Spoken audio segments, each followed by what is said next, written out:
Foaming at the funnel. There is a dairy beside Thomas's branch line at the station where the lines divide to go either to the harbour or to the junction.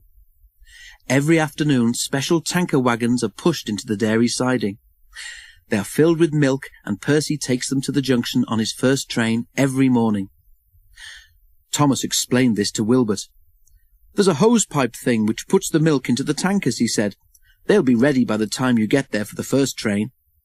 "Sounds easy enough," said Wilbert. Thomas told him a great many other details too.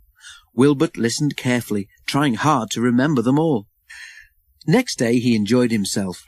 He was a much more powerful engine than Percy, so he found that he could cope easily with Percy's trains. The trucks behaved well too, which was a help.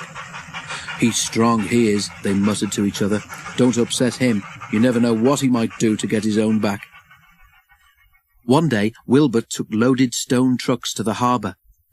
On his way back with empty ones, he stopped at the station by the dairy and pushed the empty trucks into a siding. He left them and set out towards the junction, pulling just a few vans. "Right," he thought happily, "I leave these vans at the junction and bring the empty tankers back. Then, when those are put in the dairy siding, I take the stone trucks onto the top station." They met James at the junction. James knew who Wilbert was, of course, and asked how he was getting on. Wilbert chatted excitedly about the jobs he'd been given to do that day. "Sounds as if you're enjoying yourself," James said, "but it's best to take things slowly at first," and he puffed away. Wilbert continued his journey and reached the dairy station easily, but his fireman was worried about water.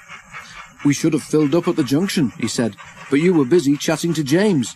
"Never mind, we'll get water here." The tankers were at the end of the train, so all Wilbert had to do was push them into the dairy siding. Then he drew forward and stopped beside the hose pipe. "Just in time," said the fireman, and he put the hose into Wilbert's tank. As he turned the tap, the driver spoke to him. The fireman went to reply, but when he returned, he found that Wilbert had stopped at the wrong hose pipe. His tank was full, but not with water, with milk. "You'll be foaming at the funnel if any of this gets in the boiler," gasped the driver. Quickly they put out Wilbert's fire, and the fireman telephoned for help. Thomas came as soon as he could and pulled Wilbert back to the top station. Wilbert's tank was emptied and was given a thorough clean. Next morning he was quite all right again. "You and Percy make a fine pair," laughed Thomas. "He had the porridge, and you had the milk."